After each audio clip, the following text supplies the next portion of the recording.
South Africa is a country with abundant food resources and the capacity to feed its entire population. Yet millions of people go to bed hungry every night. Children continue to suffer from stunting and malnutrition. And in the most severe cases, lives are lost due to preventable hunger. According to the Constitution, the South African Human Rights Commission is empowered to investigate and report on the observance of human rights and to take steps to secure appropriate redress where human rights have been violated. For more, we are joined by Sandra Makoasha, who's a commissioner at the South African Human Rights Commission. A very good evening to you, Sandra. A very sad state of affairs South Africa finds itself in. And I'd like to begin this conversation with a quote by the spokesperson to the South African Human Rights Commission, your colleague, Wusani Baloyi, who basically highlighted that the core paradox driving this investigation that you're about to partake in, despite South Africa being rich in food resources, millions of citizens are still being forced to go to bed hungry. This is a profound contradiction. Sandra, tell us a little bit more about this investigation that you'll be embarking on and how we find ourselves in this position. As my colleague correctly, good evening to you and to the viewers. I think as my colleague correctly stated that whilst we have abundant land, we have food resources, there are millions who go to bed hungry. In the last financial year, South Africa wasted about 10 million tons of food wastage. So I think for the Commission it was a very important one to ensure that we deal with food security, ensuring that people have dignity, especially the most vulnerable, who are our children. We've seen an increase in malnutrition. Concerns this started in the Eastern Cape. We had an inquiry and we had a follow-up subpoena hearing just to follow up. And we realized that food insecurity is not a provincial issue, but it's a national issue. We also had the success of having, a pesticide ban in South Africa, which is commonly known as Alprim, but Tebifos. But we also noted that it's still in the streets. So we're still having those conversations to ensure that we provide all South Africans with the realization of access to food, which is linked to a number of other issues such as dignity, health, as well as also the concerns about stunting, as well as issues that affect the growth of children. Yeah, and I mean, who can forget earlier this year those young children who died after ingesting Tebifos as well? That still continues. But speaking about 10 million tons of food being wasted as well, one of the themes that you're going to be investigating is corporate capture of the food system.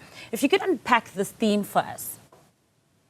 I think the supply chain, especially in the food supply chain, is quite restricted. There's a number of concerns that we've seen. So it's also unpacking, and expanding on some of the concerns we've seen to ensure that it's accessible to all, so that South Africans have, lower pricing in food, but also have access to nutritious food.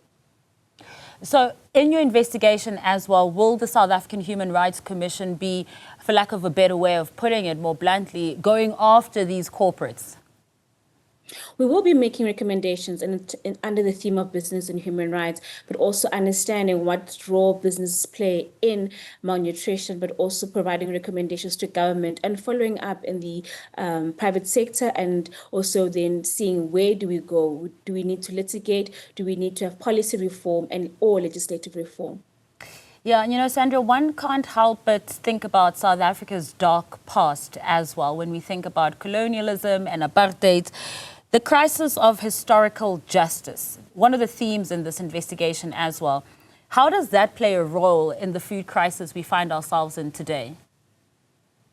Often what we see is provinces with for example, Eastern Cape has the potential of producing and eradicating malnutrition concerns. However, due to issues of land, access to land, and access to food, specifically in townships, as well as predominantly, the issue of apartheid spatial planning, we see that we need to have those conversations to deal with the historical issues, but also make recommendations in respect of Section 27 in terms of access to food.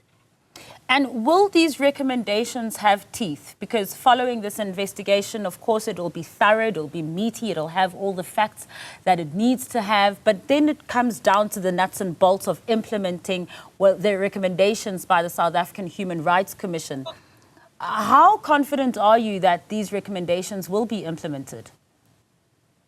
We will be monitoring the implementation of our recommendations. Where they are not recommended, we will be taking steps based on the information we receive. Some cases we will be, the recommendations will be made to National Treasury to allocate funds. In terms of the private sector, where we do make recommendations in regard of the private sector, we will be hoping that through our alternative dispute resolution, where our recommendations are not implemented, we can use those powers in terms of the law, in terms of our power, in terms of the Act and the Constitution. But in some cases, we may have to go to court to ensure that we have recommendations that are binding. In terms of the Human Rights Commission, we still stand by that principle that the recommendations we make are binding. Should any party fail to adhere to them, they would be in contravention of the Constitution. And just finally, Sandra, speaking about taking the matter to court and the recommendations being binding as well, there's been a bit of a grey matter with an issue that's been taken up all the way to the Concourt after it was taken to the SCA regarding the powers and the binding rights of the South African Human Rights Commission. Do you think it'll have a hindrance on these kinds of investigations and recommendations made until there is an outcome from the Constitutional Court to that? No, the Commission will not stop doing its work. We will not stop fulfilling our mandate as is in terms of our understanding of our powers. And the Commission stands by the submissions we made in court that our powers are binding. And until then, we will continue to ensure that we fulfill our mandate. Once we fail to do so, South Africans are the first to suffer because most of the time they come to us as a measure of last resort to ensure that their rights are realized. And never mind how time-consuming it will be for the South African Human Rights Commission to have to go to the courts each and every time for each and every case to make sure that those recommendations are binding. Sandra, thank you so much for your time. Really appreciate it this evening. That is the South African Human Rights Commissioner, Sandra Makoasha.